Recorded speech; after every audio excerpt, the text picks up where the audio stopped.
figura 90-60-90. No, zo'r. Bizda ikkinchi guruh tayyor. Lavash tayyorlaymiz, lekin grammimizga e'tibor berishimiz kerak. 370 gram. Figurasi bo'lsa bir xil bo'lishi kerak. Joylash vositalar bo'ladi. Biz boshlaymiz.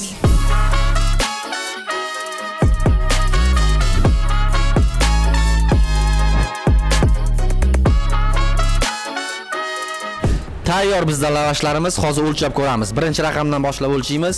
367. Ikkinchi ishtirokchimizniki 388. 380. Shepim nechida o'ylaysiz? 370. 370 ga jicha yetmadi. Jicha yetmadi emas, jicha o'tib ketibdi. Birinchi ishtirokchimiz Guldiroz Qarsagilar, birinchi ishtirokchimiz aniq. Bizda ikkinchi ishtirokchimiz sizniki 388, sizniki figura 90-60-90. No, zo'r. Okay, sizniki ideal 380. Gram ham ancha yaqin ekan. Ikkinchi ishtirokchimiz ham aniq bo'ldi. Bizda ikkita ishtirokchimiz aniq. Endi ikkita ishtirokchiga qarshi qo'yamiz va orasidan finalchilarni aniqlab olamiz.